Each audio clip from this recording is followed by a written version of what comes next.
50 स्वयंसेवकों के पीछे एक ऐसे प्रांत प्रतिनिधि होते हैं और 40 प्रांत प्रतिनिधियों के पीछे एक अखिल भारतीय प्रतिनिधि होता है। अखिल भारतीय प्रतिनिधि ये सरकार विभाग और क्षेत्र संघ चालकों का चुनाव करते हैं और उनके साथ प्रांतीय प्रतिनिधि मिलकर प्रांत विभाग जिला संघ चालकों का चुनाव करते हैं। बाकी सब लोगों की नियुक्ति ये लोग करते हैं। अपवाद एक है सरसंघ चालक। सरसंघ चालक जो है वो अगले की नियुक्ति करता है। उसमें निर्वाचन वो एक श्रद्धा का स्थान माना जाता है। वहां चुनाव वगैरह नहीं है। वहां जो होगा उसके प्रति अपनी श्रद्धा लोग रखते हैं। वो व्यक्ति का मान नहीं है, वो आसन का मान है। अब नियुक्ति ऐसे होती है, निवृत्ति कभी भी हो सकती है। कार्य से निवृत्ति जीवन भर नहीं होती। मरते दम तक कार्य करते रहते लोग ऐसे भी है। जब तक शरीर चलता है तब तक काम करते हैं। लेकिन किसी दायित्व पर रहना, ये सामान्यतः ऐसा सोचते हैं हम कि 75 की आयु के बाद बिना दायित्व के काम करना चाहिए। इसको संघ की अनुमति मिलेगी तब होगा। जैसे मेरी बात है, मेरे 75 पूरे हो गए तो मैंने कार्यकर्ताओं को कहा कि हो गया भाई, अब तो आपको क्या हो गया है, घूम तो रहे आप, काम करो। और तो मैं रुक गया हूं।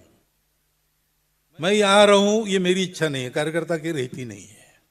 मैं यहां न रहूं ये भी मेरा ऑप्शन नहीं है, संघ का ऑप्शन है। तो संघ जब कहेगा तब दायित्व से निवृत्ति, कार्य से निवृत्ति नहीं। दायित्व से निवृत्त होने के बाद भी संघ का काम तो मित्रता जोड़ना, अपने उदाहरण से सिखाना होने के कारण जीवन भर काम चलते रहता है। सक्रियता भी, शरीर की सक्रियता तब तक बनी रहती है। और निवृत्ति की कोई निश्चित पद्धति नहीं है।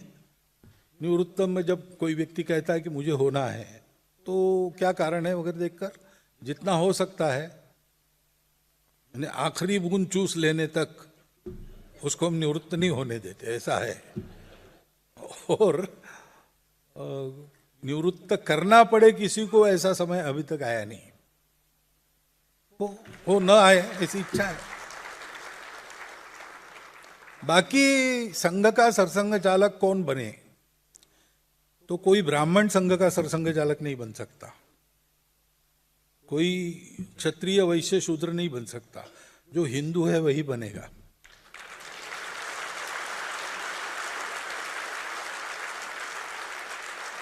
सरसंघ चालक वो SC ST है तो भी बन सकता है और कुछ है तो भी बन सकता है। ये देख के हमारे यहाँ कार्यकर्ता नियुक्त नहीं होते, क्योंकि हमारे यहाँ इतना प्रोपोर्शनल ऐसा नहीं है। जो काम करेगा वो होगा। पहले पहले संघ छोटा था, एक ही बस्ती में संघ का काम शुरू हुआ। उस बस्ती वो ब्राह्मण बस्ती थी, तो पहले पहले संघ के पदाधिकारी ऊपर से नीचे से सब ब्राह्मण रहते थे।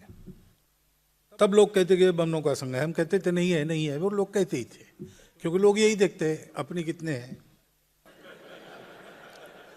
लेकिन अब संघ का काम बढ़ गया। हम तो जात पात में नहीं बढ़ाते, हम भौगोलिक क्षेत्र में बढ़ाते हैं। 10-10 हजार की बस्ती होती है शहरों में, हर बस्ती में काम होना चाहिए। 10-10, 12-12 गांवों का ग्रुप होता है, मंडल कहते हैं, हर मंडल में काम होना चाहिए।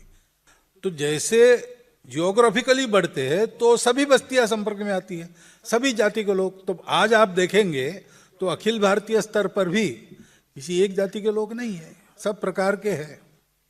ऑल क्लासेस लगभग रिप्रेजेंट हो गए हैं और होते रहेंगे।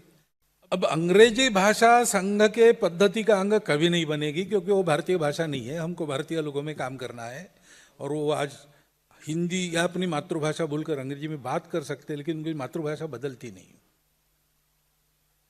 परंतु जहां अंग्रेजी आवश्यक है वहां हम उसका उपयोग करते हैं। कोई किसी भाषा से हमारा झगड़ा नहीं है। हम जो है वो हमको बने रहना है।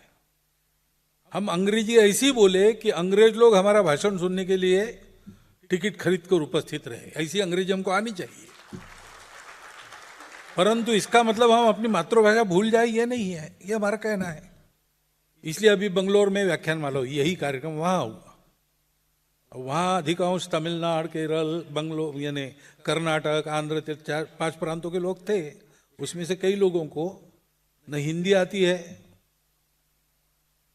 तो अंग्रेजी में बोलना पड़ा। तो पूरे 2 भाषण मैंने अंग्रेजी में दिए, प्रश्नों के उत्तर अंग्रेजी में दिए।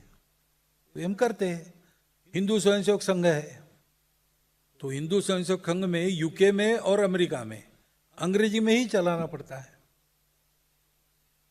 परंतु फ्रांस में अंग्रेजी नहीं चलती, वहां हिंदी में ही करना पड़ता है। जर्मनी में अंग्रेजी नहीं चलती, वहां हिंदी में ही करना पड़ता है।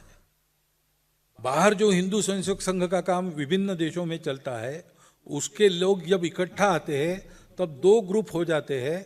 जिन देशों में अंग्रेजी चलती है और जिन देशों में अंग्रेजी नहीं चलती, वहां हिंदी ही चलती है। तो ये फैक्ट है कि हम कितना भी अंग्रेजी बोले कुछ करें, हमको अगर भारत से जुड़ाना है, भारतीय लोगों से संवाद करना है, तो या तो अपनी मातृभाषा या हिंदी, ये 2 ही ऑप्शन अभी है। थोड़ा थोड़ा संस्कृत, कोई विदेशी भाषा ये काम नहीं कर सकती। इसलिए अंग्रेजी से हमारा बैर नहीं है, और जहाँ बिना अंग्रेजी काम नहीं होता वहाँ हम अंग्रेजी का उपयोग करते हैं। लेकिन अब हम संघ में अंग्रेजी चलाएंगे ऐसा हम कभी करेंगे नहीं। संघ में भारतीय भाषाएं चलेंगी।